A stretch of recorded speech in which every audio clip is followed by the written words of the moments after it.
नमस्कार, स्वागत है आप सभी का आज के एजेंडा में। आज के एजेंडा यानी कि वो खबरें जिन पर रहेगी सभी की नजर, जो बनेगी आज की सुर्खी। मैं हूं जया सिन्हा। तो आइए देखते हैं क्या है खास आज के एजेंडा में। उत्तराखंड, उत्तर प्रदेश, बिहार और मध्य प्रदेश में आज भी भारी बारिश का अनुमान। अरुणाचल, असम, मेघालय, पश्चिम बंगाल और सिक्किम में कई स्थानों पर अत्यधिक भारी बारिश का अलर्ट। दक्षिण भारत में भी आज बरसेंगे बादल।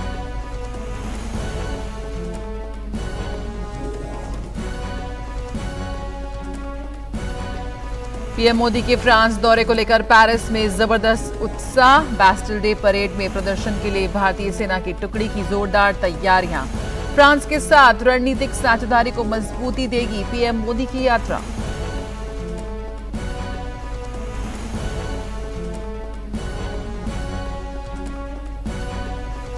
कर्नाटक के हम्पी में जारी G20 संस्कृति कार्य समूह और गुजरात के केवड़िया में व्यापार और निवेश कार्य समूह की बैठक आज होगी संपन्न। बैठक में वैश्विक व्यापार और निवेश से जुड़े मुद्दों पर मंथन जारी।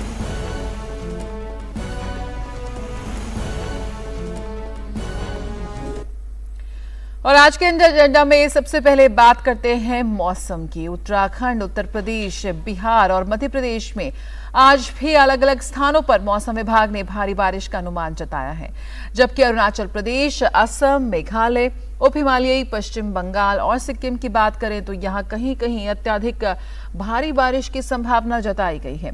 साथ ही दक्षिण भारत के राज्यों में भी बादल बरसने का अनुमान जताया गया है।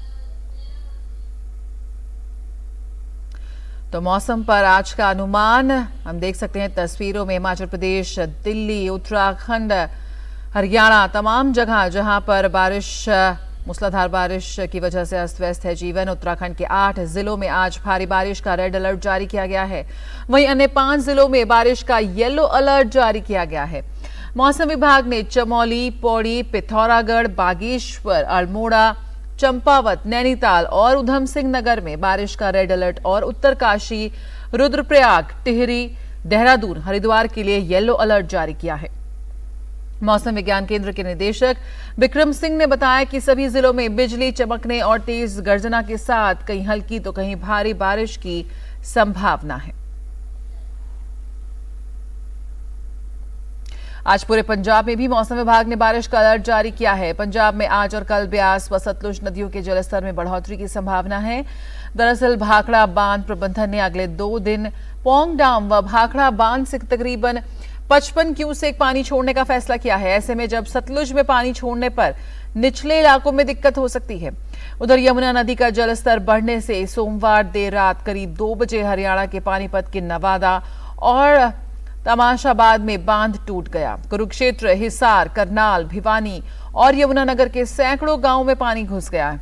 हरियाणा के 500 से अधिक गांव बाढ़ की चपेट में हैं। खतरे के निशान से ऊपर बह रही है यमुना। घग्गर और मारकंडा नदियों का पानी पंचकुला, अंबाला, यमुनानगर, पानीपत, कैथल और कुरुक्षेत्र जिलों के गांवों में भर गया है। साथ ही भूस्खलन से जम्मू श्रीनगर हाईवे, मनाली ले, मनाली चंडीगढ़ नेशनल हाईवे समेत सैकड़ों सड़कें बंद हैं। वहीं भारी बारिश के चलते फतेहगढ़ साहिब के सरहिंद शहर में अचानक बाढ़ आ गई। और दिल्ली में भारी बारिश के बाद बाढ़ का खतरा मंडरा रहा है। दिल्ली के ओल्ड रेलवे ब्रिज इलाके में यमुना नदी का जलस्तर खतरे के निशान से ऊपर बह रहा है। यमुना का जलस्तर आज सुबह 8 बजे पुराने रेलवे पुल पर 207.25 मीटर दर्ज हुआ। अगर यमुना नदी का जलस्तर 207.49 मीटर पहुंच जाता है तो दिल्ली में बाढ़ आने का खतरा हो सकता है। ओल्ड रेलवे ब्रिज के किनारे इस वक्त यमुना का बहाव बेहद ज्यादा है, तेज है और लगातार खतरे के स्तर से ऊपर बह रहा है। यमुना खादर के इलाकों में रहने वाले लोगों के लिए एक परेशानी बढ़ गई है। यमुना का जलस्तर बढ़ने से कई इलाकों में घरों के अंदर पानी भर गया, जिस वजह से लोगों ने घर खाली कर दूसरी जगह शिफ्ट करना शुरू कर दिया है। ओल्ड रेलवे ब्रिज यातायात के लिए बंद है और किसी को भी उस पर आवाजाही की इजाजत नहीं है। हथनीकुंड बैराज से लगातार पानी छोड़े जाने के चलते दिल्ली में यमुना खतरे के निशान से ऊपर बह रही है। पानी का बहाव तेज रखने के लिए ओखला बैराज के सभी गेट खोल दिए गए हैं। इसका नतीजा ये हुआ है कि उत्तर प्रदेश के निचले शहरों जैसे कि मथुरा और आगरा में भी यमुना नदी का जलस्तर तेजी से बढ़ा है।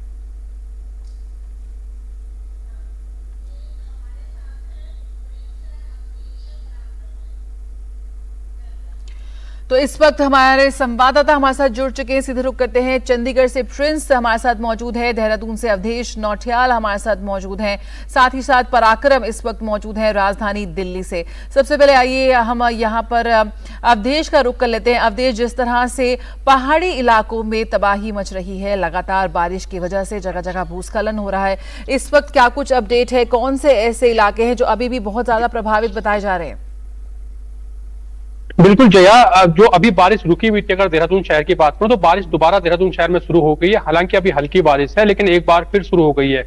उत्तराखंड में अभी जो पर्वतीय जिले हैं वहां पर रेड अलर्ट जारी किया गया है, और जो मैदानी जिले हैं या जो मैदानी क्षेत्रों से लगते हुए जिले हैं वहां पर येलो और कहीं पे ऑरेंज अलर्ट का है। देर रात तक जो लगातार बारिश हो रही थी उसके कारण कहीं ना कहीं जो पर्वतीय जिले हैं वहां पर जनजीवन अस्त व्यस्त देखने को मिला। कई जगह जो है जो राष्ट्रीय राजमार्ग हैं और जो जिले के मार्ग हैं और जो ग्रामीण क्षेत्रों को जोड़ने वाले मार्ग हैं वो जगह जगह अवरुद्ध हैं। उनको लगातार खोलने का प्रयास लगातार जारी किया जा रहा है, क्योंकि लगातार बारिश होने के कारण जो नदियां थी उनका जलस्तर जो है बढ़ा है। लेकिन जिस तरह से कुछ देर के लिए बारिश रुकी तो उसके बाद से जलस्तर एकदम नीचे भी आया है। तो ये दोनों ही चीजें देखने को मिल रही है। लेकिन लगातार बारिश होने से अल्मोड़ा, पिथौरागढ़ या देहरादून के विकास नगर का क्षेत्र हो गया, टिहरी का क्षेत्र हो गया, चमोली, रुद्रप्रयाग का क्षेत्र हो गया, यहाँ कई जगह जो है जल भराव की समस्याएं उत्पन्न हो गई हैं। कई जगह जो है पानी भरने से जो है जो ड्रेनेज सिस्टम था वो फेल होने से जो है घरों तक में पानी घुस गया है। तो बड़ी बहुत ज्यादा स्थितियां ऐसी देखने को मिल रही है। लेकिन जैसे जैसे बहुत सारी जगह कहा जा रहा है कि उत्तराखंड में बहुत भयावह स्थिति, ऐसा यहाँ अभी ऐसी चीजें नहीं है। जो हिमाचल की जिस तरह से तस्वीरें आ रही हैं वैसे उत्तराखंड में नहीं है। लेकिन हाँ, जो लगातार बारिश जया हो रही है वो कहीं ना कहीं चिंता का सबब बनती जा रही है कि अगर ये बारिश नहीं रुकी तो लगातार जो जलस्तर बढ़ने से जो नदी किनारे के जो लोग रहते हैं या जो बस्तियां नदी किनारे के जो मकान बने हुए हैं उसमें असर देखने को मिलेगा। जिस तरह से टिहरी झील का जो है जलस्तर बढ़ेगा, अगर वहां से पानी छोड़ा जाएगा तो जो निचले तबके के जो नदी किनारे के है वहां पर इसका असर देखने को मिलेगा। अभी जो चारधाम यात्रा है वो रुक रुक कर चल रही है, यात्रा रोकी नहीं गई है। यात्रियों को सुरक्षित स्थानों पर रुकाया गया है। जो यात्री जब राजमार्ग खुल जा रहे हैं तो यात्रियों को आगे भेजा जा रहा है। अभी जितने भी यात्री हैं सब जगह, चाहे बद्रीनाथ के यात्री हो, केदारनाथ के यात्री हो, गंगोत्री यमुनोत्री के यात्री हो, उनको सुरक्षित स्थानों पर जो है ठहराया गया और रास्ता खुलने पर यात्रियों को आगे भेजा जा रहा है। खुद मुख्यमंत्री पुष्कर सिंह धामी लगातार ग्राउंड जीरो पर नजर बनाए हुए हैं। कल भी उन्होंने पूरा देहरादून शहर का भ्रमण किया, जहां जहां जल भराव की समस्याएं थी वहां उन्होंने अधिकारियों को अलर्ट किया। साथ ही जो आपदा कंट्रोल रूम के अधिकारी थे उनको उन्होंने अलर्ट किया। इसके साथ ही उन्होंने हिमाचल प्रदेश के मुख्यमंत्री से फोन के माध्यम से बात की और उन्हें हर संभव मदद जो भी उत्तराखंड से हो पाएगी हर संभव मदद का उन्होंने आश्वासन दिया है। तो अगर कहा जाए तो अगर ये बारिश इस तरह से चलती रही तो जरूर थोड़ा सा चीजें बदली हुई नजर आएंगी, क्योंकि जो उत्तराखंड के पहाड़ी हिस्से हैं, जो पहाड़ी, क्योंकि हम ये जो अगर भूस्खलन की बात करूं तो उत्तराखंड संवेदनशील स्थिति में आता है प्राकृतिक आपदाओं को लेकर। जब भी इस तरह की बारिश या मानसून बिगड़ता है तो कहीं ना कहीं भूस्खलन किससे जो सड़कें अवरुद्ध हो जाती हैं, कई बार घरों में पानी घुस जाता है, कई मकान जमींदोज हो जाते हैं। अभी तक जो है इन सब घटनाओं में कम से कम 9 लोगों के मरने की सूचना आ रही है। अभी ये आंकड़े और बढ़ सकते हैं, जब धीरे धीरे दिन तक सभी जगह से आंकड़े जुटाए जाएंगे तो ये आंकड़े बढ़ने की संभावना है। लेकिन इतनी डराने वाली नहीं है जैसे हिमाचल में है। लेकिन हाँ, क्योंकि बारिश लगातार जारी है तो उससे जो है बारिश के लगातार जारी होने से जो गाढ़ गदेरे हैं, जो नदियां हैं वो उफान पर हैं और जो बार बार सड़कों पे जो बलवा आ जा रहा है उससे यात्रा ये जो मार्ग है, तो बारिश अभी भी जारी है और इस वजह से जो मुश्किल है वो अभी भी बनी हुई है। चंडीगढ़ का रुख कर लेते हैं, प्रिंस हमारे साथ मौजूद है इस वक्त। प्रिंस, आपसे ही जानना चाहेंगे, जिस तरह से अभी तस्वीर साफ नजर आ रही है, मौसम थोड़ा खुला है, बारिश रुकी है, लेकिन क्या कुछ अनुमान जताया गया है? साथ ही साथ जिस तरह से हाईवेज लगातार बंद हैं, सैकड़ों सड़कें बंद हैं, रेल ट्रैक्स भी पानी में डूबे हुए, किस तरह से जो पूरा यातायात है उसे बहाल करने को लेकर क्या कुछ स्थिति है? देखिए, अभी बरसात के जब 2-3 दिन तक लगातार बरसात हुई है उसके बाद से अब मुरम्मत का जो काम है वो शुरू हो गया है। प्रशासन जो है दिन रात एक करके, क्योंकि नेशनल हाईवे है, कनेक्टिविटी टूट जाती है, तो ऐसे में पंजाब के अंदर काफ़ी ऐसी जगह है जहाँ पे दूध और ब्रेड रोज़मर्रा की चीज़ें हैं उसकी भी जो है पूर्ति नहीं हो पा रही है, वहाँ भी नहीं पहुँच पा रहा सामान। ऐसे में जो है राजमार्ग है या फिर नेशनल हाईवेज है, उनको जोड़ना, कनेक्टिविटी उनको बरकरार करना बहुत ज़रूरी है। तो ऐसे में युद्ध स्तर पे काम चल रहा है लगातार। लेकिन इसके अलावा जो मैं बात करना चाहूँगा कि बाढ़ की स्थिति अभी भी कुछ इलाकों में बनी हुई है, क्योंकि अभी यमुना नदी है, घग्गर नदी है, यहाँ पे मारकंडा नदी है। इस तरह से नदी के किनारे जितने भी जो गांव कस्बे लगते हैं, शहर लगते हैं, उनके पास अलर्ट जारी किया हुआ है। आज ही सुबह मौसम विभाग ने एक चेतावनी भी जारी किया है कि 13 तारीख जो है और 14 तारीख है, इस दिन भी जो है कई इलाकों के अंदर, पंजाब के खासकर कुछ शहरों के अंदर जो है भारी बरसात जो है होने की संभावना है। इसके अलावा भाखड़ा बोर्ड प्रबंधक ने भी एक लेटर जारी किया है जितने भी जो डीसी हैं उनको, कि आप जो अपने जो हमारी जो नदियां बह रही हैं उसके साथ जो है जितने भी गांव है, कस्बे हैं, उनको एक बार अलर्ट करके उनको खाली करवा दीजिए। क्योंकि हो सकता है कि जो पोंग डैम है और भाखड़ा डैम है, वहाँ से अगर जल स्तर, क्योंकि 10 से 12 फुट जो था पहले ही 10 तारीख को ही जो था ऊपर पहुँच चुका था, 10 से 12 फुट तक, उससे ज़्यादा जो है लगभग पानी तैयार हो चुका है। तो हो सकता है कि आज या कल के डेट में जो है वहाँ से 55 क्यूसेक जो है पानी कम से कम वो छोड़े वहाँ से। तो ऐसे में जो है उसके साथ जो लगता है जितना इलाका है, जितना कस्बा है, गांव है, सबको खाली कराने के लिए उन्होंने निर्देश दिए हैं। इसके अलावा अगर हरियाणा की मैं बात करूँ, क्योंकि पंजाब के सटा हुआ हरियाणा इलाका है, यहाँ भी घग्गर नदी का जब इन्होंने पानी छोड़ा था, मारकंडा नदी का पानी छोड़ा था, तो इसके अलावा अम्बाला है, करनाल है, सोनीपत है, कुरुक्षेत्र है, ये सारे इलाकों में जो है उसका नदी का प्रभाव पड़ा है। ऐसे में 500 से ज़्यादा जितने भी गांव आसपास लगते हैं, सभी गांवों के बीच में जो है पानी का जो है एक जो फ्लो है वो जा चुका है। बिल्कुल प्रिंस, आपसे आगे भी हम लगातार अपडेट लेते रहेंगे, लेकिन फिलहाल यहाँ पे रुक लेते हैं। राजधानी दिल्ली का पराक्रम हमारे साथ मौजूद हैं। पराक्रम, यमुना नदी के जलस्तर को लेकर लगातार चिंता बनी हुई है, लगातार जो जलस्तर है वो बढ़ता नजर आ रहा है। इस वक्त क्या कुछ अपडेट है, और साथ ही जो उसके यमुना के आसपास के जो लोग हैं, जो किनारे पे जो लोग रहते हैं, उनकी परेशानी यहाँ बढ़ रही है, किस तरह से उन्हें वहां से सुरक्षित स्थानों पर ले जाया जा रहा है?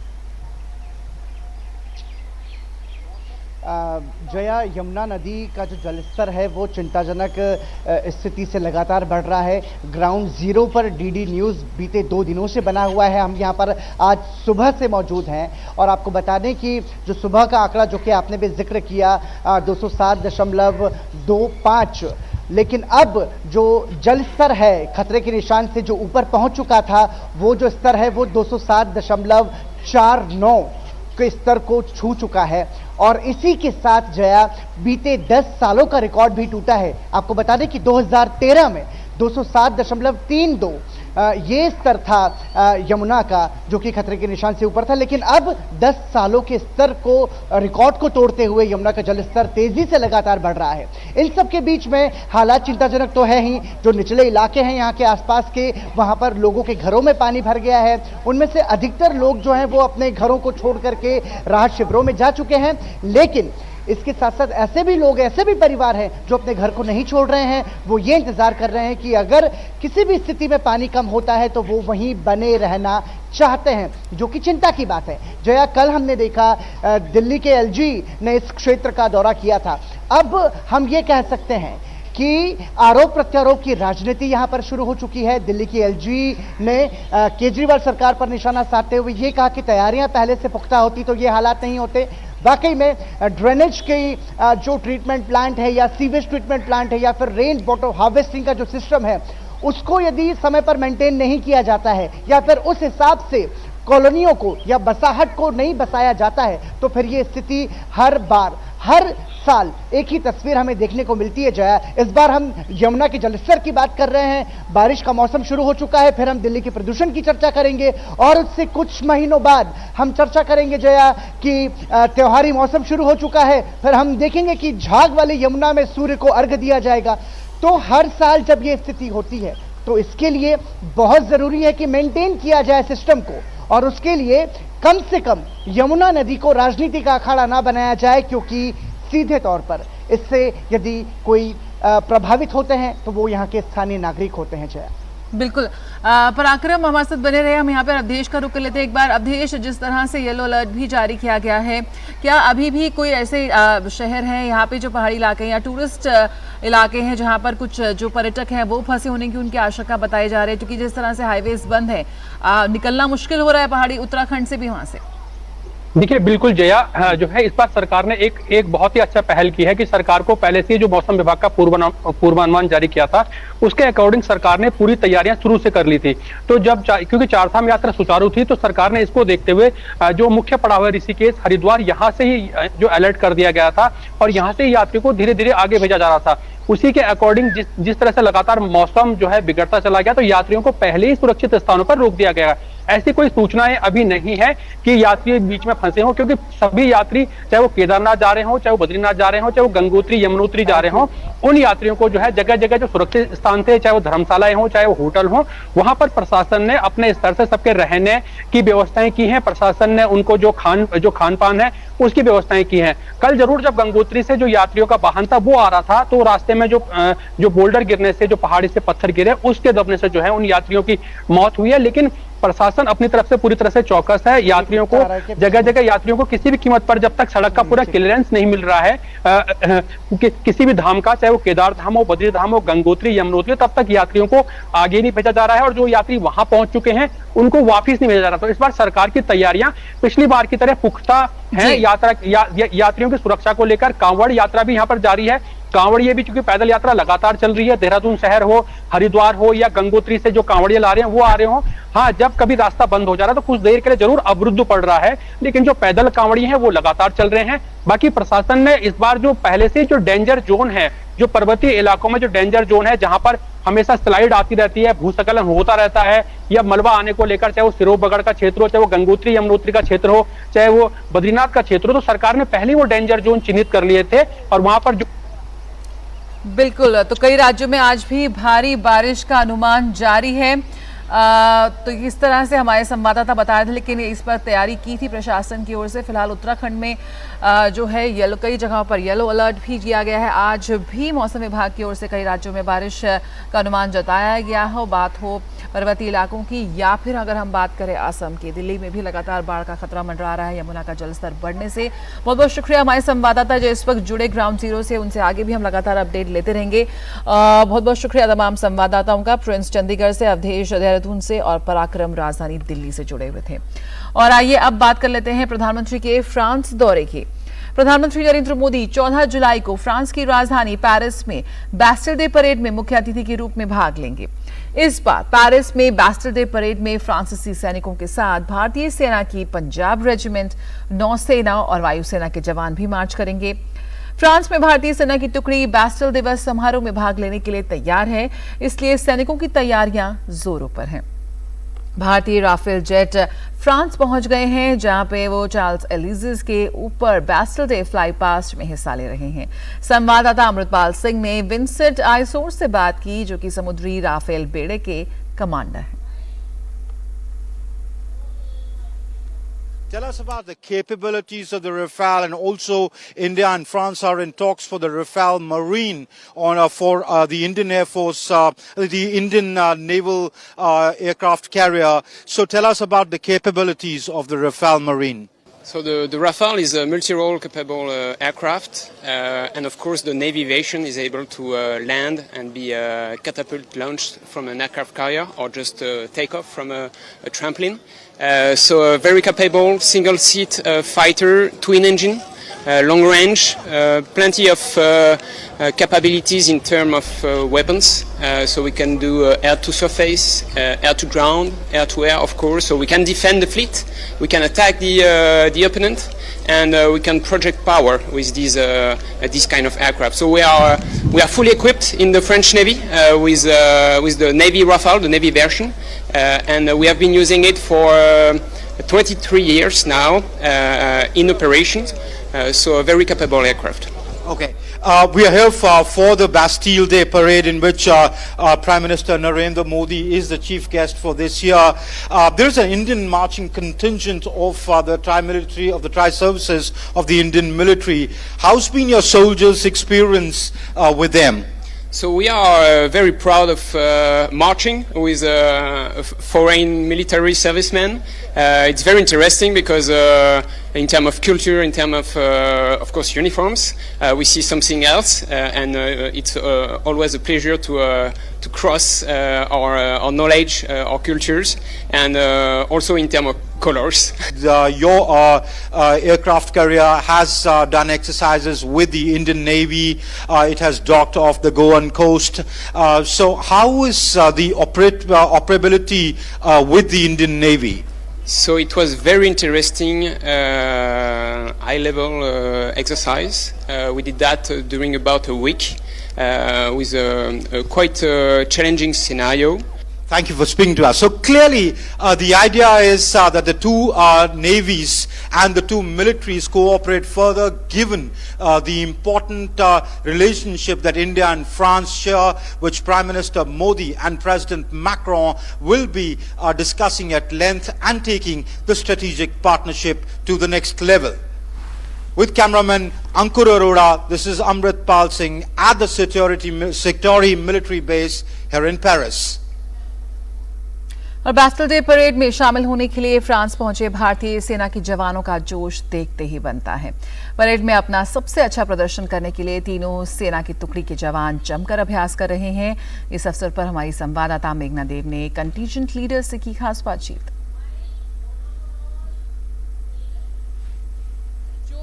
कंटिजेंट्स भारत के जो वायुसेना, नौसेना और भारतीय सेना की जो कंटिजेंट्स मार्च करेंगे, उनके लीडर्स हमारे साथ मौजूद हैं और उनसे बात करेंगे और जानेंगे कितने लोग हैं, किस तरह से तैयारियां चल रही हैं। सर बताइए कि किस किस्म की तैयारियां हैं और कितने दिनों से आप तैयारी कर रहे हैं और कितने लोग हैं पूरे कंटिजेंट में? हमारे पास टोटल यहाँ पे 70 इंडिविजुअल्स हैं, जिसमें 3 जेसीओज और एक ऑफिसर जो कि कंटिजेंट कमांडर होगा वो है। तैयारी हमने इसकी जून के महीने से शुरू कर दी थी और अभी आप यहाँ पे देख ही सकते हैं किस तरीके से हमारा रिहर्सल भी चल रहा है। तो आई एम श्योर हम जो परफॉर्मेंस देंगे शॉन्जलीजे पे, it will be great spectacled for everyone. हमारे साथ नौसेना के भी जो कंटिजेंट को लीड कर रहे हैं वो हमारे साथ जुड़े हैं। सर बताइए कितना जोश है और खासतौर पर ड्रिल का जो तरीका है वो काफी अलग नजर आ रहा है, जो फ्रेंच ट्रूप्स जो ड्रिल कर रहे हैं उसके साथ। जी आपने एकदम सही बात बोला, जोश की तो बिल्कुल भी कमी नहीं है। इनफैक्ट हमारे सारे लोगों को कितनी बार फ्रांसीसी लोगों ने अप्रोच किया और वो एक ऑलमोस्ट बिविल्डर्ड है कि हम हाथ इतना ज्यादा कैसे स्विंग कर सकते हैं, बिकॉज इनकी ड्रिल थोड़ी सी अलग टाइप की होती है। तो हर बार जितनी बार भी हम प्रैक्टिस करते हैं, कम से कम 1 या 2 इंसान तो आके फ्रांस के पूछते हैं कि हमें समझ में नहीं आ रहा है कि आप अपना हाथ इतना तेज स्विंग कैसे कर सकते हैं, लेकिन हमारे लिए एकदम नेचुरल है बिकॉज ये ड्रिल हमारे लिए नॉर्मल है। स्क्वाड्रन लीडर सिंधु रेड्डी हमारे साथ मौजूद हैं, अकॉम्प्लिश्ड हेलीकॉप्टर पायलट हैं। कितना अहम देखती हैं ये जो परेड है उसमें जो हिस्सा ले रही है भारतीय वायुसेना की कंटिजेंट, क्योंकि वायुसेना का भी बहुत अच्छा कोऑपरेशन रहा है इंडिया और फ्रांस का जो वायुसेना है उनके। हाँ, हमारा वायुसेना का फ्रांस कंट्री से बहुत ज्यादा पहले से टाइज हो रखे हैं। They keep doing lot of missions. This is the first time after again 2009 के बाद ये दूसरी बार है जब हम फ्रांस की धरती पे अपनी मार्चिंग कर रहे हैं। It is a matter of great pride and honour, no doubt. And जो जैसे हमारे रिपब्लिक डे पे हम मार्च करते हैं उससे ज्यादा, बल्कि इंथुजियाज्म उससे ज्यादा जोश से यहाँ पे हम 3 दिन से प्रैक्टिस कर रहे हैं और फाइनली बैस्टिल डे पे मार्च करने के लिए रेडी है। बिल्कुल, तो एक तरीके से जब चार्ल्स एलिज़ी पर जो परेड होगी और जो भारतीय वायुसेना, नौसेना और भारतीय सेना का जो कंटिजेंट्स रहेंगे, जो मार्च करेंगे, बेहद गर्व का अनुभव होगा जब वहां पर परेड होगी। और बैस्टिल डे सेलिब्रेशंस के दौरान जब ये परेड जो है, जो कंटिजेंट्स हैं, ये चार्ल्स एलिज़ी पर मार्च करेंगे। कैमरा पर्सन कुमार दत्ता के साथ मैं मेघना देव, डीडी न्यूज, फ्रांस। और आइए सीधे रुक करते हैं पेरिस का, जहां मौजूद है संवाददाता मेघना। भारत और फ्रांस के संबंध पारंपरिक रूप से कितने घनिष्ठ और मैत्रीपूर्ण है, इसका एक वानगी हम लगातार देख रहे हैं। मेघना, आपको हमारी आवाज मिल रही है? लगातार हम आपकी रिपोर्ट्स देख रहे हैं, जिस तरह से आप भारतीय जो कंटिजेंट वहां पहुंचा हुआ है उनसे लगातार आप बातचीत कर रही हैं। बेहद गर्व वाला, गौरवपूर्ण ये समा होने वाला है बैस्टिल डे परेड को लेके, जब भारत और फ्रांस के जो संबंध है उनकी एक अलग ही वानगी हमें दिखेगी। किस तरह से देख रही है इस पूरे इस वक्त फ्रांस के इस प्रधानमंत्री के दौरे को? क्या कुछ माहौल है वहां पर? किस तरह से फ्रांस और भारत नए क्षेत्रों में नए सहयोग की एक नई इबारत लिखते नजर आएंगे? बिल्कुल, देखिए जय, हमारे ठीक पीछे जिस तरीके से आप देख सकते हैं फुल ड्रेस रिहर्सल्स जो हैं वो यहाँ पर शुरू हो चुके हैं और अभी कुछ देर तक ये रिहर्सल्स चलेंगे। और खास तौर पर हम देख रहे हैं काफी सुबह से ही यहाँ पर जो मार्चिंग कंटिजेंट्स हैं वो यहाँ पर मौजूद हैं और लगातार जो है प्रैक्टिस जो है परेड की, बास्टिल डे की जो परेड होती है उसकी लगातार तैयारियां हम देख रहे हैं यहाँ पर जो जारी हैं। उसके साथ ही सबसे अहम बात यह है कि आम तौर पर यह नहीं देखा जाता है कि बास्टिल डे के परेड के सेलिब्रेशंस में किसी फॉरेन लीडर को बुलाया जाता है। पिछली बार 2017 में बुलाया गया था और उसके बाद इस बार प्रधानमंत्री नरेंद्र मोदी एक चीफ गेस्ट के तौर पर यहां मौजूद होंगे और जहां से हम आपको व्यू दिखा रहे हैं ठीक उसी जगह से प्रधानमंत्री नरेंद्र मोदी इस परेड को देखेंगे। और सबसे यहां पर अहम बात यह है ना केवल चीफ गेस्ट की बात हो बल्कि उसके साथ ही किसी दूसरे देश के मार्चिंग कंटिजेंट्स का भी होना बहुत अनयूजुअल है एक तरीके से देखा जाए तो कि ये भी एक बहुत बड़ी बात है। हमारे साथ एक नेवल ऑफिसर जुड़े हुए हैं। सर, नेवी का भी कंटिजेंट है और उसके साथ सबसे अहम बात यह है कि काफी जॉइंट एक्सरसाइजेस भी भारत और फ्रांस साथ में करते हैं। किस तरीके से देख रहे हैं, कितना जोश है यहाँ पर जब आप प्रैक्टिस कर रहे हैं? नहीं, हम लोग के बीच में काफ़ी जोश है बहुत। हम लोग के तीनों सर्विसेज के कंटिजेंट यहाँ पे आ रखे हैं जो कि आर्मी, नेवी, एयरफोर्स तीनों से रिप्रेजेंट कर रहे हैं। इनफैक्ट हमारा आर्मी का बैंड भी यहाँ पे आया हुआ है। इसके एडिशन में हमारा जो वॉरशिप है INS चेन्नई, जो एक डिस्ट्रॉयर है, that is also come to Brest. आज वो हमारा पोर्ट ऑफ कॉल एंटर करेगा and that will also take as part of the Bastille Day celebration जो आपके हैं यहाँ पे, जो ब्रेस्ट में होंगे, इनका जो नेशनल डे है उसी के साथ पार्ट लेगा। इसके एडिशन में हमारे 3 राफेल जहाज जो हैं वो भी इस परेड में पार्ट लेंगे and they will do the fly past for the parade. कितनी तैयारियां, कितने घंटे तैयारियां हो रही? हमने कल भी देखा था काफी देर तक तैयारियां चल रही। हाँ, तैयारी पूरे जोश के साथ हम बिल्कुल, तो बहुत जोश के साथ, तैयारियों के साथ वहां मौजूद है इंडियन कंटिजेंट। हमारे संवाददाता मेघना देव इस पर रिपोर्ट दे रही थी। हम आगे भी मेघना से संपर्क लगातार करते रहेंगे और लेते रहेंगे, देखेंगे झलकियां कैसे वहां पर तैयारी है प्रधानमंत्री नरेंद्र मोदी के इस फ्रांस दौरे की। लेकिन इस वक्त आपको सीधे रुख करते हैं कर्नाटक के हम्पी का, जहां जारी G20 संस्कृति कार्य समूह की बैठक का आज तीसरा और अंतिम दिन है। बैठक में शामिल प्रतिनिधियों ने सांस्कृतिक संपत्ति का संरक्षण और पुनर्स्थापित सतत भविष्य के लिए जीवंत विरासत का दोहन, सांस्कृतिक रचनात्मक उद्योगों और रचनात्मक अर्थव्यवस्था को बढ़ावा देना और संस्कृति के संरक्षण और संवर्धन के लिए डिजिटल प्रौद्योगिकियों का फायदा उठाने पर विचार विमर्श जारी है। प्रधानमंत्री ने हम्पी में तीसरे G20 सांस्कृतिक कार्य समूह की बैठक के दौरान कुल 1755 वस्तुओं के साथ लंबानी वस्तुओं के सबसे बड़े प्रदर्शन के लिए गिनीज वर्ल्ड रिकॉर्ड की सराहना की है। आयशा खानम हमारे साथ जुड़ रही हैं। आयशा, एक बड़ी उपलब्धि यहाँ पर इस G20 बैठक, कार्य समूह की बैठक से निकल कर आई है। प्रधानमंत्री ने भी खुद इसकी सराहना की कि किस तरह से लंबानी वस्तुओं के सबसे बड़े प्रदर्शन ने एक बहुत बड़ा उदाहरण भी पेश किया, एक संदेश भी दिया। क्या कुछ और हाईलाइट्स रहे इस G20 बैठक में? बेहद संक्षिप्त में आपसे जानना चाहेंगे। जी देखिए रमा, आज अंतिम दिन है और सुबह आज तमाम डेलीगेट्स योगा में शामिल हुए और जो इतिहास रचा है यहाँ के लंबानी तांडाज ने, उस इतिहास के बाद, गिनेस वर्ल्ड रिकॉर्ड के बाद इन लंबानी तांडाज में जश्न का माहौल है। और ये जो विश्व रिकॉर्ड रचा है उन्होंने G20 के तहत, G20 पर उन्हें एक अहम प्लेटफॉर्म मिला और G20 क्रिएटिव इकोनॉमी पर जोर देने की बात कर रहा है। G20 के तमाम देश क्रिएटिव इकोनॉमी को सुधारने और उसे बढ़ाने और तमाम G20 के समूह में इसका एक नेटवर्क बनाने के लिए जोर दे रहे हैं। तो ऐसे में जो लंबानीज का जो गिनेस वर्ल्ड रिकॉर्ड बना है और प्रधानमंत्री नरेंद्र मोदी ने भी इसको सराहा है, तो इसके बाद जो स्थानीय क्रिएटिव आर्ट है और जो कला है उसको और बल मिला है।